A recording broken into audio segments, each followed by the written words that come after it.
If you guys want to sit up here, that's good. Okay, welcome everybody. This is 3C, Building Sustainable Economies. My name is Daniel Tiselli. I'm moderating. I am a self-government negotiator for Kashogotenea Fort Good Hope. So we're not working on the implementation yet, but this is a topic I find very interesting. Unfortunately, our first panelist, PJ Akiagok, and I'm very sorry if I've mispronounced that, he could not join us today. That's the president of Kikitani Inuit Association. We're going to show a video in place of that presentation, but we have our other panelists, Keith Martell, who's the director, president, and CEO of the First Nations Bank of Canada, and Nathan Fournier, department head, economic development of Makavik Corporation. So we'll start out with the video, then we'll move on to the two panelists, and then after we've run through all the presentations, we'll open it up for questions and answers. So do we have PJ's video? Thank you.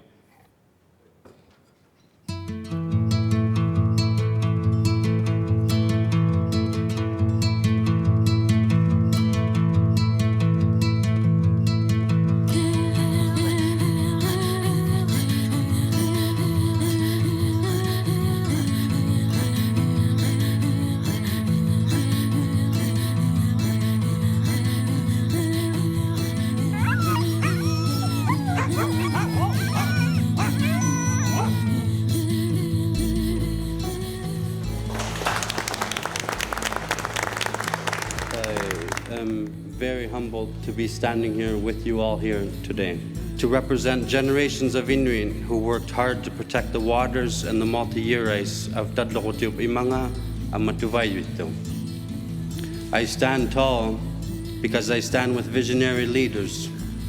These investments make it possible for Inuit to safely harvest food for our families and our communities. They make it possible for us to be able to lay the groundwork for sustainable industries such as fisheries. The work we have done is just the beginning. It's a blueprint for how we could build a better and more inclusive Canada for our children.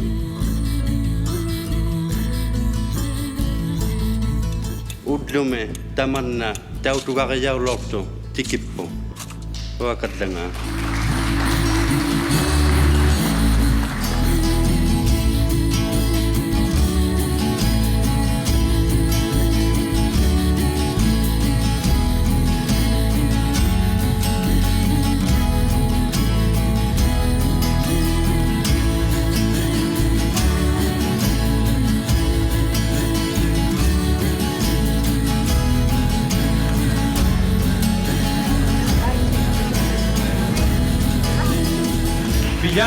Woo! Tana upi ko sunno mo tikitaw tuasa magama udlume kisiane pigiatla tale te nakata unna angirote sakkataw yo angijok juangumman. Thank you so much. Thank you all for this wonderful welcome today. We are here to celebrate important announcements, but what we're really here is to mark the transformation of a relationship between the Government of Canada and the Inuit. What I think we've begun to be successful on is changing that to a relationship of respect, of partnership, of building with you the future that you choose for your kids, your grandkids, and your communities. Everything that was eaten tonight was cut around this area. There was walrus, narwhal, seal, Arctic char. My job is important because making sure this area is safe for other hunters. With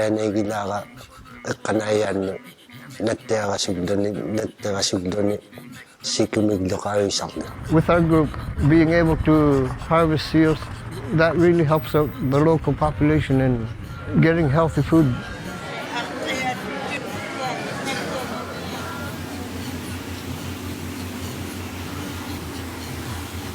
This guardianship program where there's Inuit that are already employed from this community that are eyes and ears of the region, where they oversee the changes in wildlife or where the wildlife are going. If they see anything kind of anomaly happening, they report on it.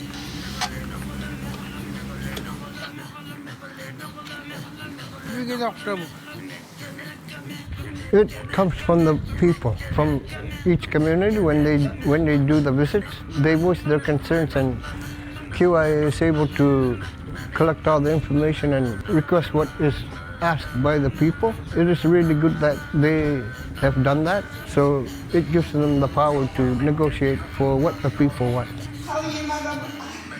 I want the younger generation to have a better ownership than my parents and I did. I think our ancestors are very proud of what happened today.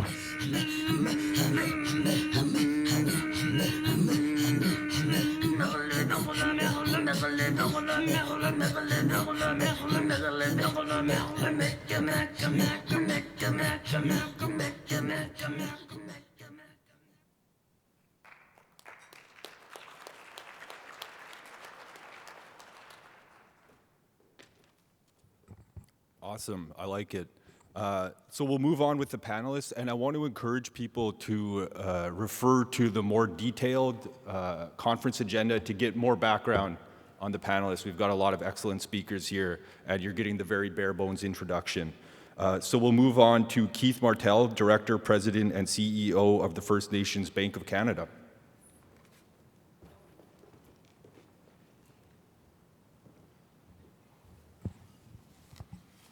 Thank you.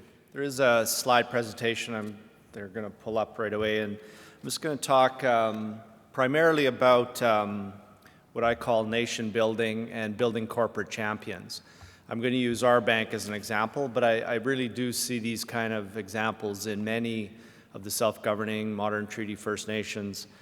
And if you want to go to, I don't have a clicker up here, so I'm going to, he's looking. Okay. He's figuring it out. Go to slide 1, anyways. So, modern treaties were about governance. They were about, writing the relationship and assuming jurisdiction. The thing that we see in modern treaties, many of our customers, many of our shareholders are First Nations and Inuit communities who have modern treaties or modern governance agreements with other governments. And there's 3 things that I think that the modern treaties provide which enable regions and nations to create corporate champions. The first is the fiscal capacity, so the ongoing certainty around your annual needs of a government. And whether that's self-generated revenues that that you can count on and not have to bleed through or out of your community, or transfers from other government, it does give you fiscal certainty, which gives you the long-term vision for planning, which really enables you to be a lot more proactive in terms of creating corporate and economic developments. The second thing is jurisdictional capacity. So not only does it give you jurisdiction over certain things within your regions, it also gives you the capacity to deliver on jurisdiction. So if you want to deal with home ownership and you want to deal with land tenure and allocation of land rights to individual members, you've got the jurisdictions and the capacity to do that, whereas in other regions they're really dependent on the will of other governments to lend you jurisdiction, which doesn't lead to long-term planning. The third thing is it gives you capital. Often part of these treaty government agreements and modern treaties is a capital settlement at the beginning of it, and it gives you capital that enables you to invest in economic entities beyond simple delivery of government. And those economic entities are what I want to talk about today, and how you build those into what I call corporate champions, which I think are the nation-building assets, which are this final piece that a lot of First Nations still aren't participating in. So what does that modern treaties give you? I think it gives you the opportunity to build viable and sustainable economies. And you can do that with other people's corporations. You can do that with partners from outside of your communities. You can do that with service providers and entities that come into your regions to do business. You can even enter into joint venture agreements often with them, whereby part of the business that's done in your region stays with you as a commission or an incentive program of some kind. But you don't build corporate champions with other people's businesses. You build corporate champions with entities that you own and that focus on the needs and priority of your communities.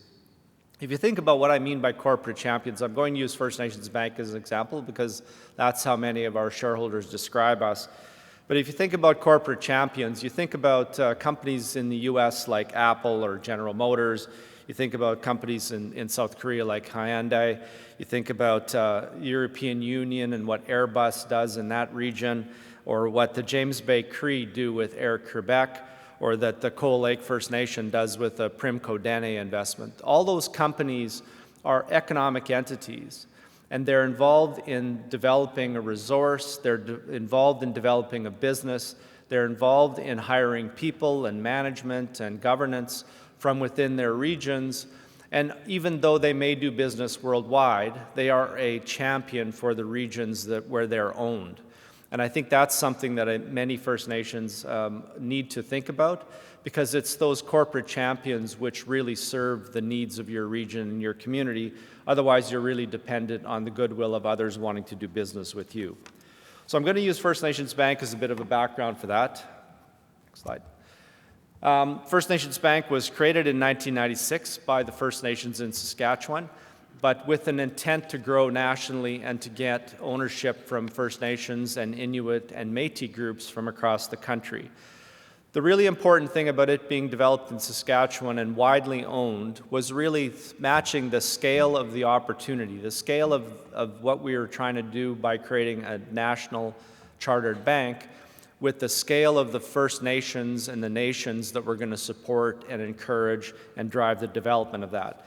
Initially, we started in Saskatchewan with all 76 First Nations in the province really agreeing to create an economic entity that was larger than themselves, that would serve the interests of their nations going forward, and also recognizing that the needs and the interests of Inuit people, Métis people, and First Nations from other parts of the country were very similar. Today, we serve about 14,000 customers. We're still not by any means the largest bank in Canada. We have about $700 million in assets.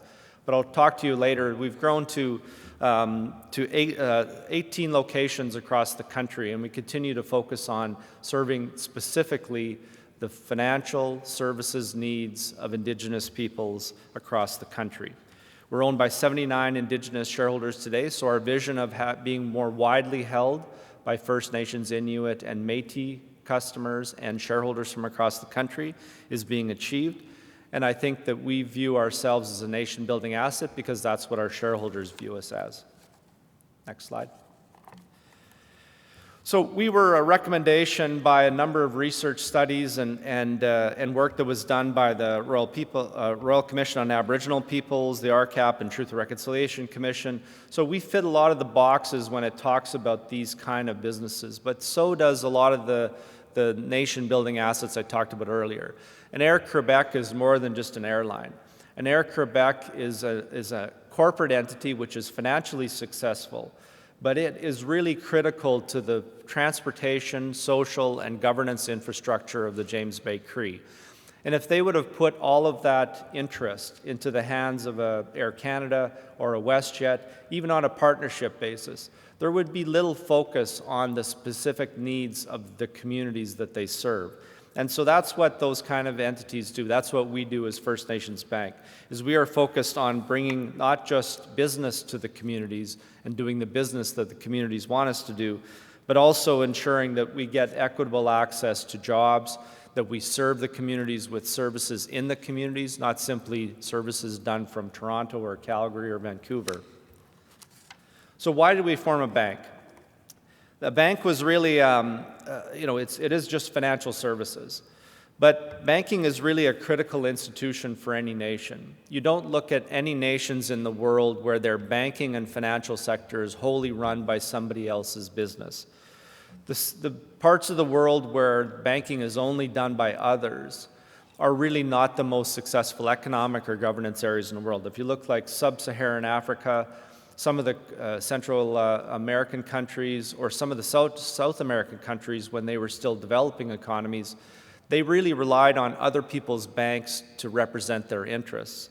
And it's funny how often when push came to shove on any individual issue, the interests of the nations that owned the banks came ahead of the interests of the nations that used the banks. And that's really what we're talking about with nation-building assets, is thinking about the economic entities in your region, which really need to reflect more than just the business opportunities, but also the economic, social, and governance development objectives of the nations that you're building. We often tell, for example, the James Bay Cree, and they understand that if push came to shove in any discussion they would have around financial issues with Quebec or Canada, they would be much more reliant on the focus and the advocacy of First Nations Bank than they would from Caisse Populaire or the Royal Bank. There just is a different focus on who drives your business and who ultimately is your ownership group. So our business case study for the bank is really focused on a unique market, and that's something that makes us very viable. Even as a small bank, we understand and we focus very much more on the needs and interests of communities that are small, that are remote, that have very little economic activity historically, but are growing and have opportunities going forward. We understand that demographics in First Nations, Inuit, and Métis communities is drastically different than the demographics in the rest of Canada. When we talk to the people in Arviat, we're not talking about wealth management for 55 to 60-year-olds. We're talking about first bank accounts for 16 to 18-year-olds. And that's really the focus of our bank. So we really do focus on the needs of the communities, which is what the kind of nation-building assets I'm talking about really do. So when you talk about other entities, they really do recognize the realities of the communities that they focus in, not simply go and reap the rewards of the opportunities from a commercial sense. So if you think about truth, so if you think about banking, how is banking a nation-building asset? Well, if you think about Canada's oldest banks, the oldest bank in Canada is the Bank of Montreal. It received its charter on June 23, 1817. And it received its charter because 8 Canadian, and I put Canadian in quotes on this slide because they were really mostly all born in Europe. I think there was 1 or 2 of them that were born in Canada, but they were first generation or immigrant Canadians. And what they were trying to do was remove the influence of the British banks and the French banks that were really running banking and financial services in the new colonies. They wanted their own bank because their own bank would understand the interests and the aspirations and the needs of Canadians. And they formed Bank of Montreal in 1817. It took another 179 years before our first Indigenous Canadian First Nations Bank was incorporated. So really, what do we want? If you think about truth and the flip side being reconciliation, we talked a lot earlier, one of the deputy ministers talked about the fact that the modern treaties were meant to balance the field or tip the balance in favor of the Indigenous communities. Really, what we were trying to get at with First Nations Bank was we were trying to achieve the same thing those 8 Montreal merchants wanted when they created Bank of Montreal. We wanted a bank that focused again on the needs, the interests, and the aspirations of Indigenous people across the country. And that's really what we try to continue to do today. So how have we done so far? Well, it's been a financial success. If you look at our financial growth, we've had a long streak of growth supported by the acceptance of our business by the customers we serve. Because our business is focused on understanding the needs of individual First Nations, Métis, and Inuit communities, because we focus on putting services into their communities, not having them fly to Toronto to do their banking, because we continue to develop products and services that are unique to the needs of the communities, like a sea lift finance package for northern communities. No other bank does that. Because we hire people locally, we've got their confidence. And through that confidence, we grow the business, and we have more capacity to be that nation-building asset I'm talking about. If you look at the kind of work we do, our loan portfolio includes a vast majority of the business, and it changes and grows with the needs of the nations we serve. If you look at the top pie chart, it's really the split between our commercial loans and personal mortgages and personal loans. Our personal business is still only about a quarter of the business we do, but that's a growing part because First Nations, Inuit, and Métis communities are increasingly advancing the economic capacity of their citizens. which is going to be a growing part of our business. But today, still a majority of our business is around the commercial business. When we first started the bank in 1996, about 80% of our business was the lines of credit and project financing for First Nations governments. That was primarily our business. If you look at our business in 2019, at the end of our fiscal year on October 31st, we're about a third First Nations governments. We're still heavily involved in financing the lines of credit, commercial enterprise needs of First Nations governments. But because First Nations have continued to evolve and expand and focus on other areas, about a third of our business today is real estate, hotels, office buildings, on reserve, off reserve, in the north, in the south, everywhere that First Nations, Inuit, and Métis communities are investing. And about a third of our business is diversified commercial. And that's really everything that our customers and our focus nations are investing in. So it's fisheries, it's forestry, it's other industries that they've become focused on. So we will continue to grow and focus our services on the needs of those growing nations. And that's really the nation-building support that we provide. I'm not going to spend a lot of time on our strategy, but our strategy is really about organic growth, and it's organic growth because we serve the needs of the customers. If we weren't serving the needs of the customers, we wouldn't have a 10% compound annual growth of our loan portfolio for the last 17 years. And so that growth is about 2 to 3 times larger than the other banks in Canada. And it's because we are a growing bank. First of all, there's many regions of the country we're still not operating in, but it's really a testament to the fact that we are competitive because of the services we provide. We compete with all of the other big banks, including that one that was created in 1817, and we win a majority of the business we try and get because of the services we provide. Our growth strategy is continuing to grow with First Nations. Indigenous presence is really important to us because that's the nations we serve. We continue to look for fiscally healthy communities. Fiscally healthy communities just offer more in the way of financial service needs. They have more needs that we're able to meet. And really, if you look at our list of shareholders and our list of customers, a majority of them are First Nations, Inuit, and Métis communities that have self-government agreements, that have modern treaties, that have the capital to invest and the capital to grow and diversify their economies. If you look at our social impact is something that, as a CPA, a First Nations person from northern Saskatchewan and a banker, I'm most proud of our social impact. When we hire 2 new people in Arvia to be bankers, where they've never had a bank in the entire history of that settlement, it's really a proud development. 70% of our employees are Indigenous. 83% of our shareholders, 90% of our business is still focused on Indigenous communities. 38% of our management group, and I want that number to continue to grow. If you look at the kinds of things we do that are unique, if you look at the areas we serve, we're not in downtown Toronto, we're not in downtown Ottawa, we are in Baker Lake, Arvia, Buffalo River First Nation, Enoch Cree Nation. We're in the communities and the regions that are heavily influenced and focused on the interests of the Indigenous people who live in those regions.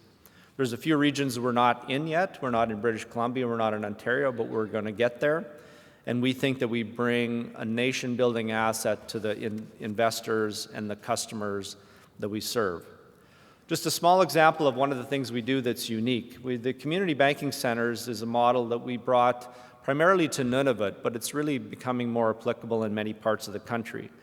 Because many of the communities that we serve are remote and north, some of them have not ever had a bank. Most of the 9 community banking centers we have today have never had a bank in the history of the community as it exists. The picture on the slide is the picture of the grand opening of the Baker Lake Community Banking Center. And our community banking centers, because we're dealing with the realities of a community that only has 1,500 people, we had to scale banking down to a size that fits the needs of that community. So behind the ribbon cutting is the community banking center. It has 1 counter. It has 2 half-time employees who serve the needs 5 days a week for banking in Baker Lake. So how does that make a difference to people in Baker Lake? So when I was in the community for the grand opening, there was a young lady who worked at the restaurant in the hotel. And we got to know her over the 2 or 3 days we were in the community. And I asked her on the day of the grand opening whether a bank in her community made a difference to her. And she sort of teared up a little bit. Nobody ever tears up about the opening of a bank, ever, not even the CEO of a bank. But so I asked her why she was why this made a difference to her. So she was a single mother, and the father of her child lived in the neighboring community of Chesterfield Inlet. He did diligently mail his child support on the day it was due. The child support then went from Chesterfield Inlet probably down to Winnipeg to a sorting center. It then got sorted and mailed back up to Baker Lake. That's a 2-week process, down to Winnipeg, back up to Baker Lake.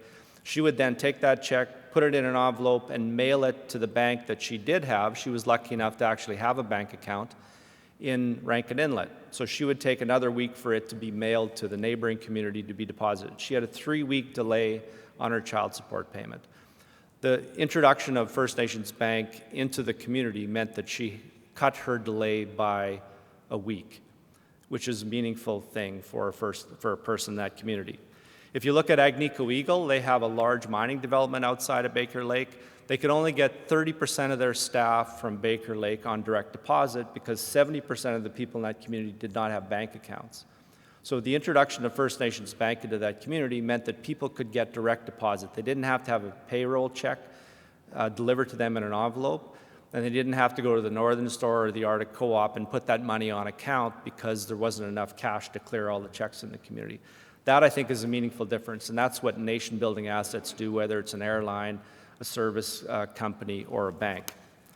The shareholders that we have are diverse. They're a collection of, and like I mentioned, there's still a majority of them are self-governing First Nations. They've got modern treaties. They've got self-government agreements. James Bay Cree are large shareholders. The First Nations collectively in Saskatchewan are large shareholders. Our largest shareholder is actually an Inuit corporation that was created out of the development of Nunavut. The Arctic Tarvik Corporation is a regional development corporation owned by all the Inuit in Nunavut. They're our largest shareholder today. And we have a number of shareholders from the Yukon. So those people understand that the bank, like many of the businesses they're building, are nation-building assets. So just in conclusion, I want to talk just briefly about the need for nations who are in self-government agreements to think about these nation-building assets. Nation-building assets is more than simply an economic development strategy. An economic development strategy will simply be about money and about the return on investment. A nation-building strategy is different. It still needs to make money. It still needs to be a viable business, but it's about the long-term interests of your whole nation. It's not simply about an economic development enterprise. It's about building the capacity and reflecting the interests and advocating for the interests of your nation when it comes to the larger economy. Too often in Canada, when the press wants to talk to First Nations or Inuit communities or Métis communities about business or the economy, they go to our governments. They go to the AFN and ask the AFN about, and Chief Perry Velgard's a good friend of mine, and he's a great guy, but he's never been a business person his entire life. He's a politician. He's a pretty good politician. But they ask him about the economies in our First Nations communities. They don't go to the Premier of Saskatchewan to ask about the economy in Saskatchewan. They go to businesses in Saskatchewan that reflect the interests of the communities. They go to the president, the CEO of Nutrien, and they ask them about where's the business and the economy growing in this region. Or else the media goes to organizations which are very good at what they do. The Canadian Council of Aboriginal Business is really like the Chamber of Commerce for Indigenous communities and people across the country. But again, they're not a business. When the media goes to Canadian Council of Aboriginal Business and talks to them about the economic interests of First Nations, Inuit, or Métis people, CCAB has an opinion, but it's the same opinion that the Chamber of Commerce in Canada would have. It's not the opinion of real people who invest real dollars and have real businesses in real communities. And so that's the kind of nation-building advantage that you create when you create nation-building assets. I think that self-governing First Nations, Métis, and Inuit communities who have the capacity really need to think about that. I think far too often we think only about economic development, which results in a lot of really good enterprises from a financial perspective, but they end up being joint ventures with other people's business, and we don't reflect the interests of our own nations when we build our economies. Thank you very much.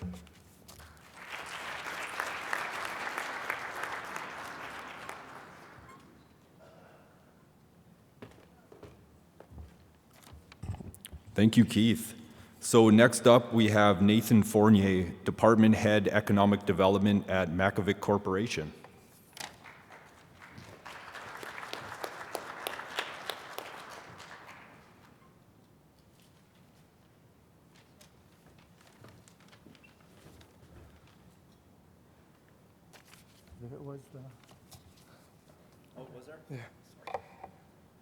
Hey, Ulasiakut, Nakomik Tamani Runarama, Nathan Ruvunga, Makivik Kunit Pinaswapunga. Good morning on this beautiful sunny day. My name is Nathan. I work for Makivik Corporation as a department head of the Economic Development Department. I was hoping we'd have some windows in here, but instead we have these kind of egg-formed chandeliers which have been really attracting my, my attention. So I'd like to begin by acknowledging that the land on which we gather today is the traditional and unceded territory of the Algonquin Nation. And today I was asked to speak about entrepreneurship and economic development in our region of Nunavik. It's a pretty broad topic, and as you know, it involves a lot of different, a web of different elements. And I'll speak mostly about I'll split my presentation in two main sections, which will also be accompanied by videos that we recently published. The first one will be on the reality of entrepreneurship and economic development in Nunavik. And the second part will be on the specific program and policies which we're trying to develop with regards to procurement and prioritizing Inuit-owned businesses in our region. So if you can, Ben, if you could just put that first video.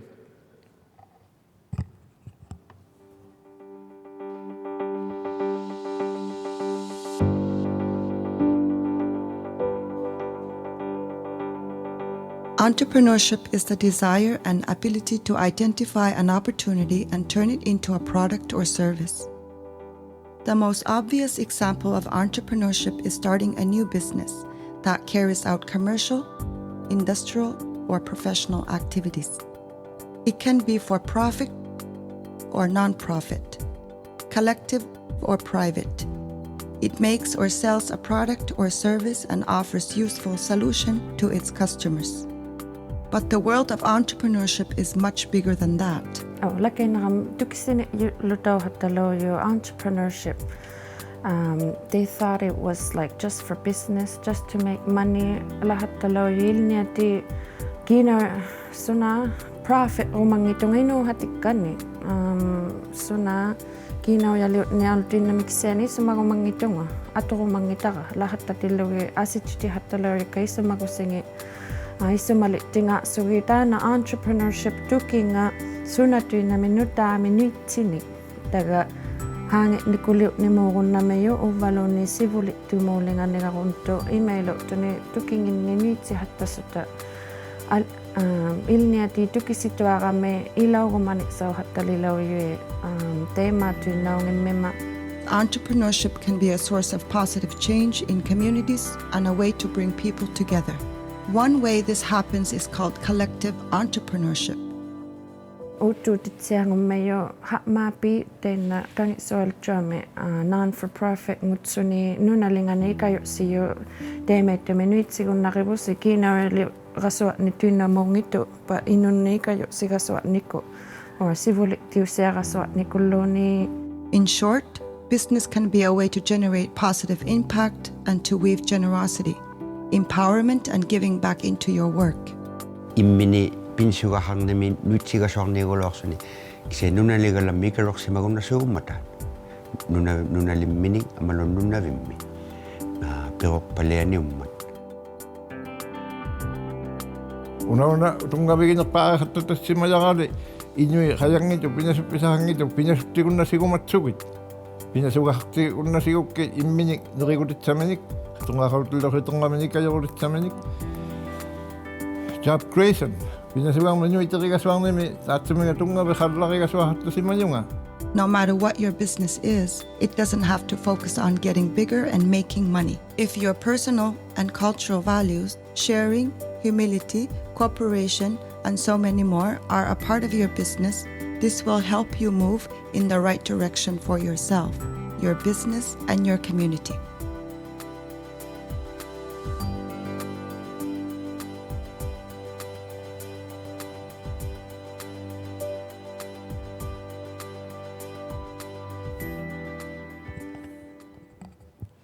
Thank you. If you can move, yeah, presentation, perfect. So you can see that the meaning of entrepreneurship is really being widened. And just out of curiosity, I'm curious to know how many people here have been to the region of Nunavik. If you could just raise your hand. Okay, just a few of you, okay. So it'll be great to speak about our reality and the challenges we face and opportunities in entrepreneurship. Oh, guess it doesn't work.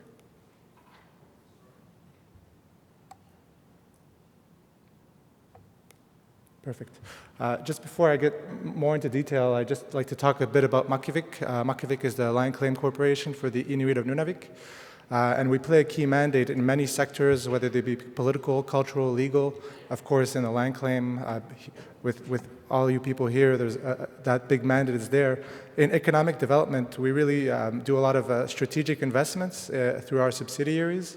So we're the owners of Air Inuit, the owners of Canadian North, joint ventures with NIAS, which is a shipping industry, and we're also involved in fisheries and many others. We advocate for policies at various levels.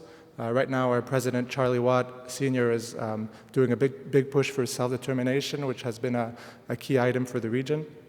And within our department, we also have a big mandate to maintain and update a list of genuine Inuit businesses, and I want to focus on that word genuine.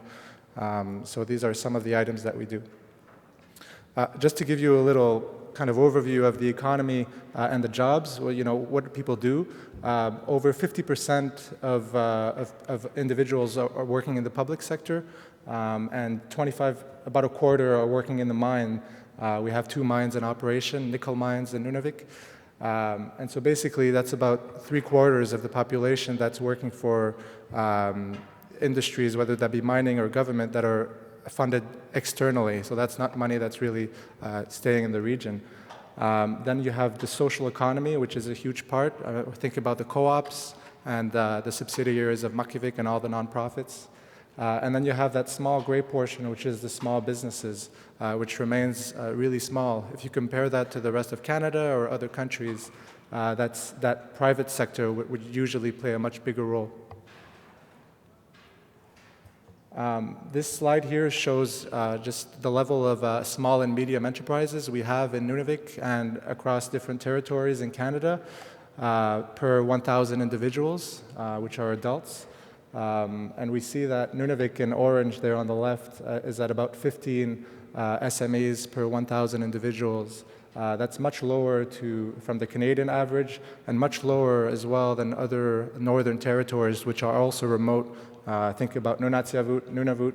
I don't know what you guys are doing, Yukon, but it's pretty crazy.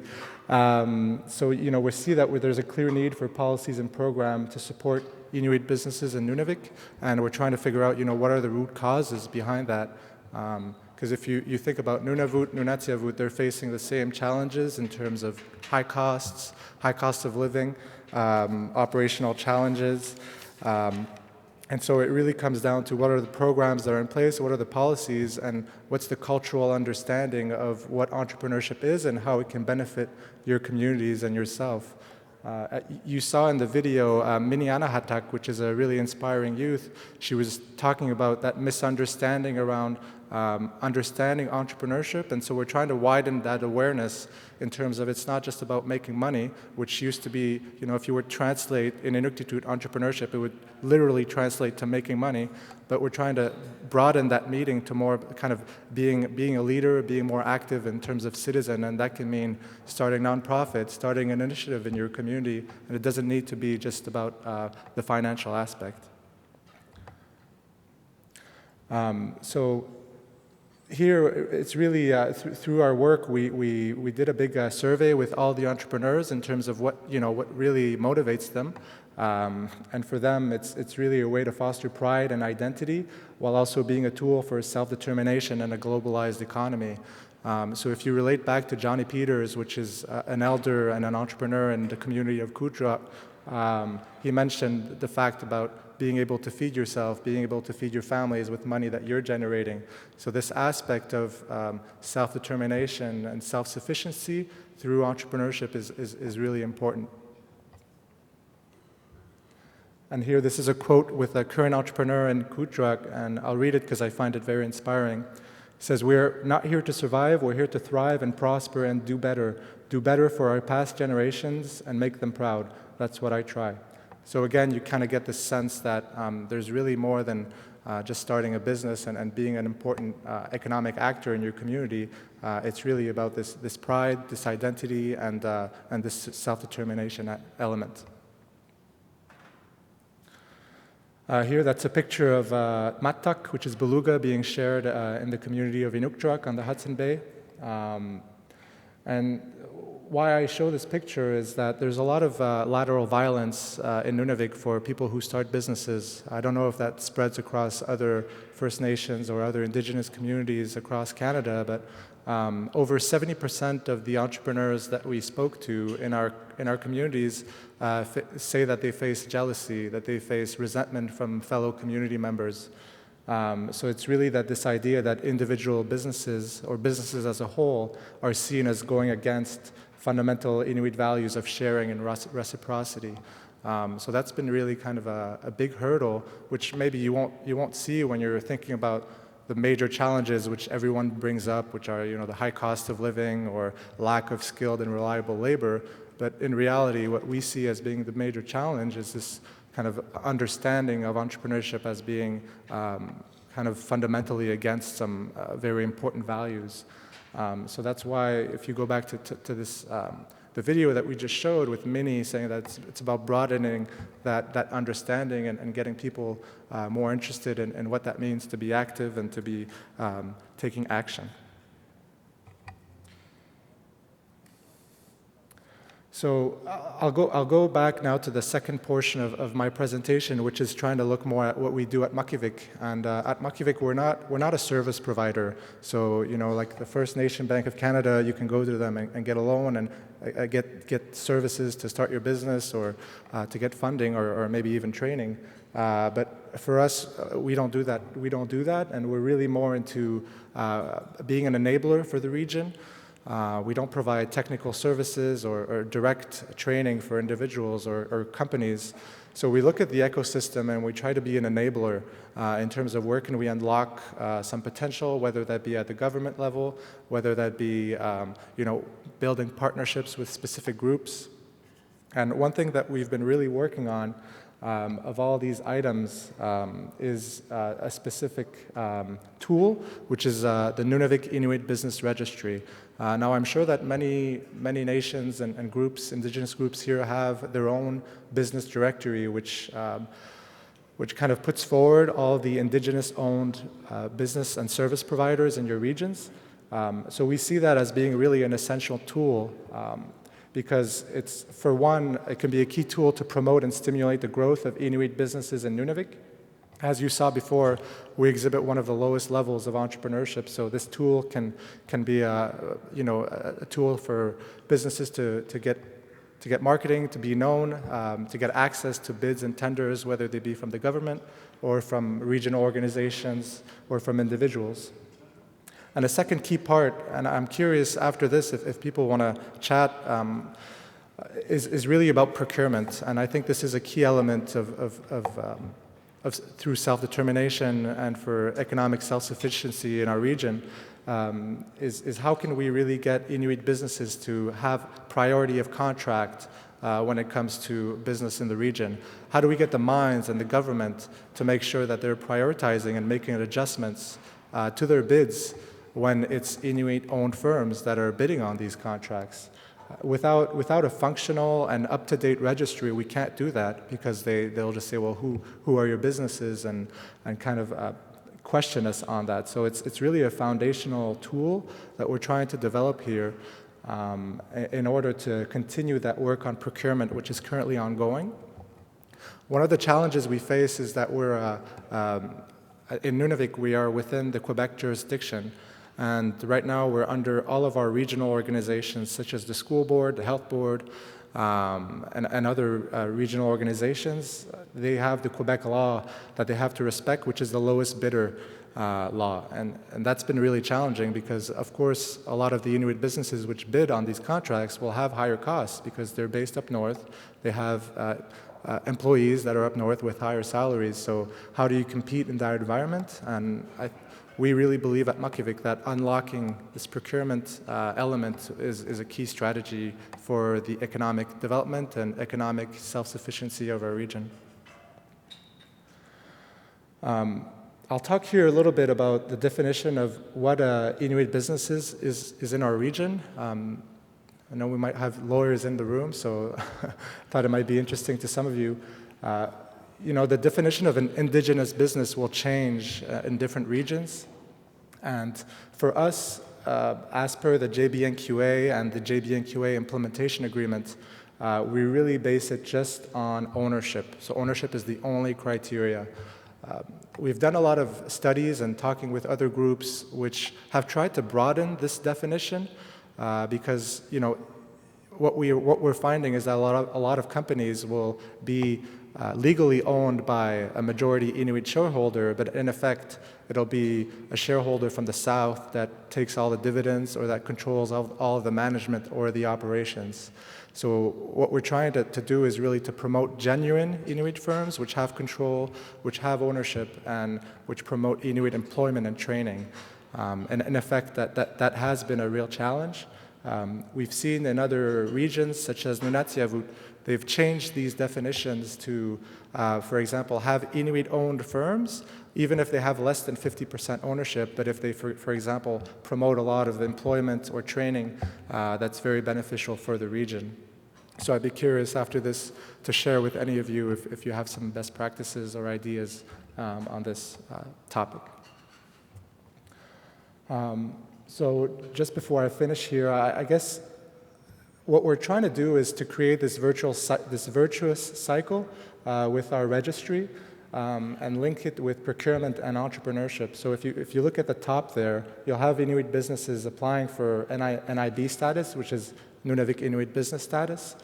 Then they'll be accepted within that registry based on ownership, which is the criteria that we have in place now. And then hopefully they'll get priority on bids in Nunavik.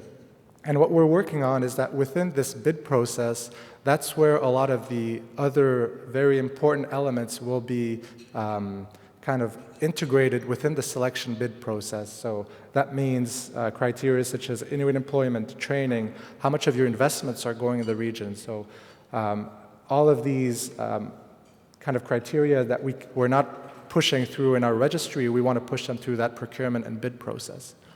And then the whole idea with all of this work is really that we reduce the leakage, that more money remains in Nunavik, that more jobs remain in Nunavik, and that people are able to really kind of have a more safe and healthy economy. And after that, of course, it's the idea that, you know, we have role models and that people are inspired to choose this route. If you go in many of our communities, other than Kuujjuaq, there's no businesses often. There may be the co-op and the northern store, but that's pretty much it.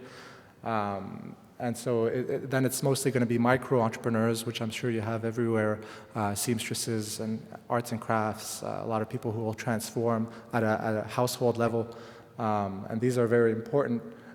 And so how do we kind of help them to go into that more formal economy? So this is kind of the end of my presentation. I want to talk a little bit about this picture because it's very inspiring to me. This is a caribou ranch that's in Inukjuak. It was started in the 1990s by a man called Joby Ipu. And he had about 3,000 caribous that he managed to herd with the help of a Sami reindeer herder that flew from northern Norway. And he's a real inspiration to us as a cultural and economic development inspiration. And I'll stop with that. I have another short video to show you, and I hope you'll like it. So thank you so much. Nakome Marialuk.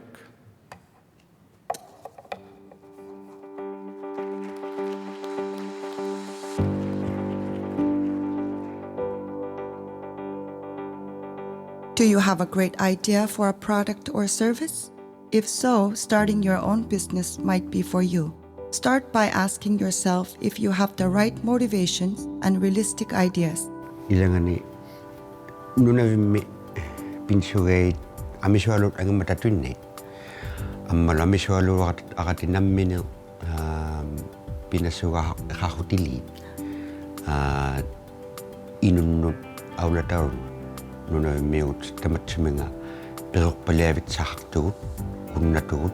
Asking these questions can help you find your way. What would your product or service be, and who needs it? How much funding do you need to get started, and where would you get it from? What kind of training, skills, and support do you need to succeed? Handrina nan lima kino ya halima sundrina lo haritaweko atwino le sotillo ikayo mayo lo ya miswinu valle atwina mata karsitsia hoyugo so takate matwine no ya hagonaitugo akile tuilotsia tugo ni hindrina no sundrina no. If you can prove that your business idea is one that solves a problem, then you're off to a great start. But to make it work, you need more than great ideas. You need a plan to make them happen. Pivit nunavimea amisua lui atuinau titau tillore nammenea pinsurat satak vitar marun nuangare amisu raluak tillore tuso marut siasur angimata pinsu visello amigakturangin nasti nunavime temailengamata nammenirtaarasua huritsunga sivulipame ammalo ikarurunnamata amisue makitviku tutiriluren KRG kuro ataro kinawarahaktitao runnassuurmimata. Things might not go as planned, and you always need to adjust your ideas as you learn along the way. You better be wanting to work and not be lazy, and that's essential stuff, and be able to manage what you're doing. Remember that your business skills are things you can learn. Think about the skills you already have and those you need to develop.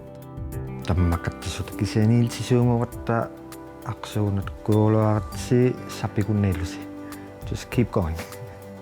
Entrepreneurs in Nunavik also have to work hard to get their communities to trust, support, and believe in them and their projects.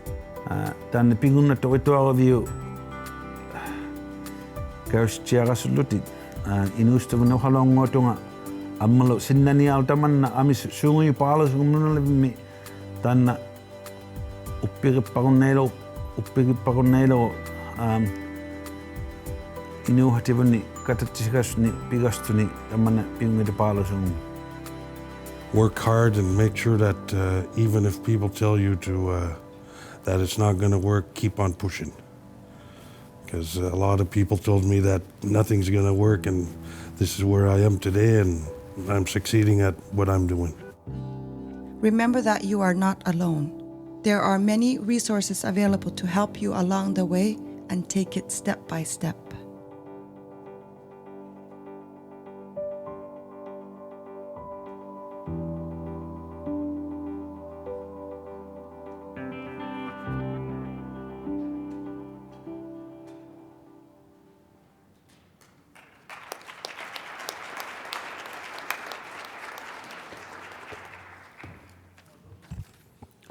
That was excellent, thank you.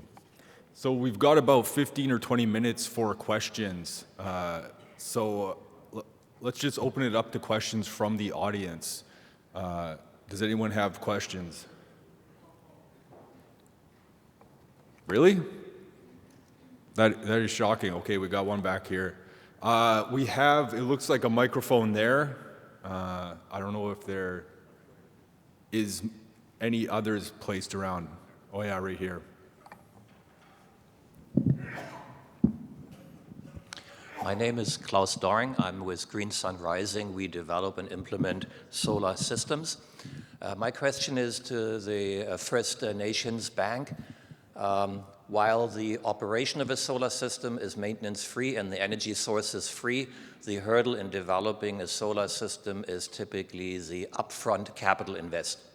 So my question to the bank is, would you finance at a reasonable interest rate the capital invest for a solar system for diesel reduction in a First Nation community? So we're a commercial bank, so we're not an economic development entity, but we do finance lots of opportunities. We're competitively priced, and we look at opportunities where they make economic sense. You know, if it's a development stage thing, there's lots of other entities that do that. We're really a commercial bank, but it'd be something that we do alternative energy in lots of other communities already, so it makes commercial sense. And it does make commercial sense because diesel generation is expensive, and typically community accounts pay the full rate. Yep. So basically, to the degree, and communities generally have lots of buildings available and also larger buildings which can accommodate larger systems, and there's actually efficiency in scale. Yep. So to the degree that your interest rate is reasonable and competitively priced, that business model should work very well. Okay. Thank you. I'll Thank you. talk to you. I have a question for Nathan. I really enjoyed your presentation. I like what you guys are doing around working on the definition of entrepreneurship. And I'm interested in, because it sounds very familiar, the aversion people have to profiting off of selling to their own people. And so I like what you guys are doing around that, but I'm also wondering, is there any work going on that you're aware of to develop local economies that don't use money? Because that always complicates things, at least where I'm from. So are you guys doing that, or are you aware of any work to build local economies without the use of money? Yeah, that's a good question. The main thing I can think of from the top of my head is just the harvesting sharing that happens in our communities. So a lot of the country food will be shared, and that gets sent all across our region from different families. So that becomes a big economy in and of itself, but it's usually in sharing. It's not typically through exchanges. It'll just be a sharing economy. But otherwise, in terms of not having a medium of money, I can't think of anything else on top of my head, or we're not working on a specific initiative for that. But it's also just trying to promote, through entrepreneurship, leadership and active citizenship. So how can you really broaden that meeting for people to be active citizens of their communities, to take action and to go to meetings, to go to political events, to take part in open sessions for renewable energy projects or for other initiatives that are taking place in the community. So I guess that could be another example. Right on. All right, we've got a question over here. Hi, thank you for presentation. My name is Tomo Adachi with federal government. And my question is to Nathan. I'm curious to know if you have any specific tool to help young entrepreneurs to start up business, for example, like financing or grant or business advisory service or maybe mentorship or something like that. If you can share some of your tool, that'd be great. Thank you for the question. As I mentioned in the presentation, maybe Keith would be better placed for that, because in our region, Makivik is not mandated to provide those services, and that really belongs to the Kativik regional government, which provides the funding, the technical services, and all of that. We're really more there in terms of being an enabler. That's really our role. So how do we enable and unlock different areas that can support the ecosystem of entrepreneurship? So through developing a wider understanding of entrepreneurship, or through the tools that I've been talking about in my presentation, such as the registry and procurement policies. So we're working more at that level rather than at the individual level of technical assistance, funding, and et cetera. So maybe I'll just add one thing. I'll throw the challenge back to the federal government, the territorial and provincial governments, and First Nations and Inuit governments. Is the best entrepreneur training opportunity is K to 12. And if you actually get K to 12 right, there'll be a lot more entrepreneurs. That is the biggest challenge we have, is simply people who are not properly educated in the communities. And you can't take people who are undereducated and apply an entrepreneur sticker and all of a sudden you've fixed everything. It needs to start with K to 12 and it's got to be done well. And in many communities, the federal government, provincial and territorial governments are, and frankly our own governments are not doing that well yet. And until we get that right, it's going to be difficult to get a lot of pickup in entrepreneurship. Over here. Thank you. My name is Keith Tate. I'm from the Nisga'a Nation, specifically from New Orleans. I got a question for Keith. Given, first of all, I want to premise my question with, we're still in our infancy as far as business development and any kind of initiatives in that includes banking. But we have an interest, and I've been aware of your project for quite some time now. Given that we have overlap issues and border issues that crop up every time we want to start a new initiative, such as a bank needs support. I never heard in your presentation specifically how difficult it was to get people to buy in from such a wide variety of nations that do support your bank. And I would just like to hear some comments around that area. Thank you. That's a great question. I've been to your communities. It's a beautiful part of the country, and I hope to get back more often. But so it's not easy. I agree with your comment completely.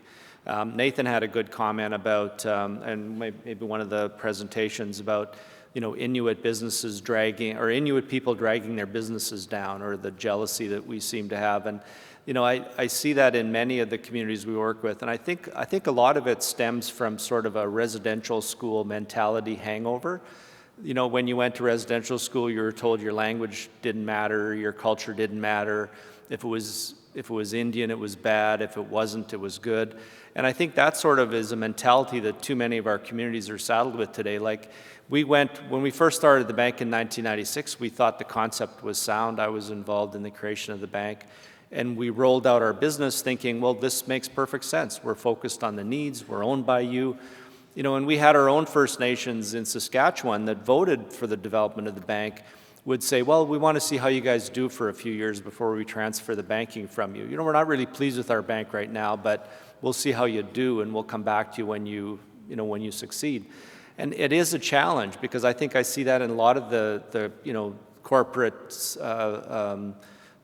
heroes that we talk about in First Nations, Inuit, and Métis regions, is that we are often harder on our own businesses than we are on other businesses that are serving us today.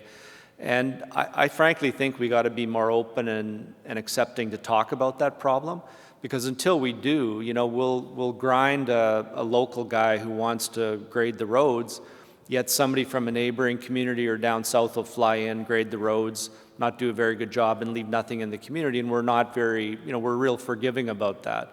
And I think it's almost, I really see it as, my own father's been involved in, like he was a businessman his whole career, lived in the First Nation that we're from.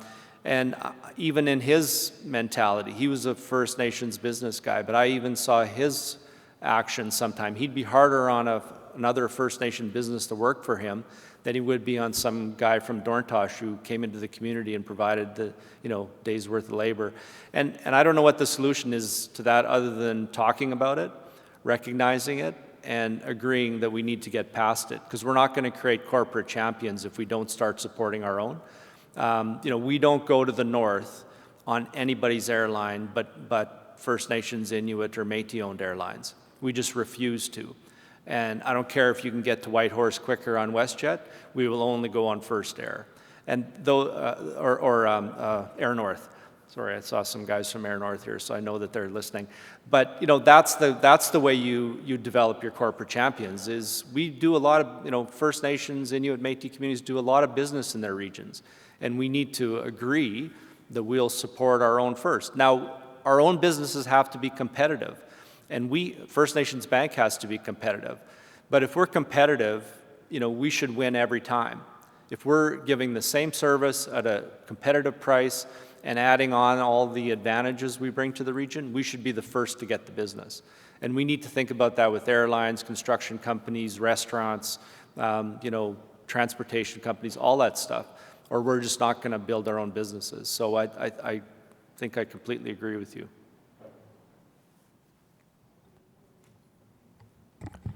We do have time for one more quick question. Does anyone have a burning question? Okay, one more quick one. Yeah. When's lunch? 6 minutes. You have 6 minutes. You'll be done in 2. I was interested in that slide that you showed in terms of the differences between each region with regards to entrepreneurship levels, and was wondering if there's any more further analysis around what is supporting those different numbers. Like I'm going to go on a limb here and think that Yukon has a huge tourism sector that can be supported by small, medium enterprises that makes it easy to be able to get into that type of market. If there is that kind of analysis, because it comes to a second point in terms of there is a heavy emphasis on entrepreneurship and being a pick yourself by the bootstraps and do it on your own type of thing, but there is a room here to be able to help businesses get started to be able to meet actual markets, actual demands out there. So I was just wondering if you had any comments around that. Yeah, I wish there was something like that, a report that I could find or a study that would look at the comparative analysis of all these regions. When I was doing my master's, that's what I was looking at and looked at those numbers, but I was focusing mostly on Nunavik and trying to understand why the numbers were so low specifically in that region. And comparing with other remote regions, because of course that's one of the main factors you can look at. If you have no roads or if you're in a flying community, that's for sure going to be a main aspect from an infrastructure standpoint. And then the second point will be what are the programs and policies, whether it be funding or training or the educational level of your population and demographics. And a third point will be what's the cultural perspective towards entrepreneurship. So the way I understand it, when I went to Yukon, it's something that's quite kind of widespread in terms of, people have role models or inspiration that they can look at either in their families or across their communities. They could say, hey, he started a business or he started one, so maybe it's something I could do.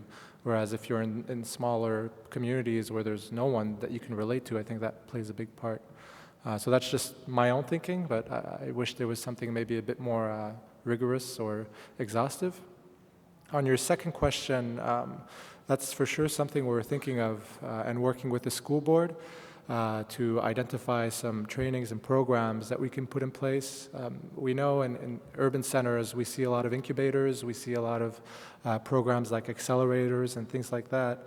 What we've done is to kind of tailor and create a curriculum for secondary students. It's very, very nicely done, and they actually won a prize and went to Doha to showcase that, because it was really a really well culturally adapted curriculum for youth to learn about entrepreneurship and how do we think about incubators as well.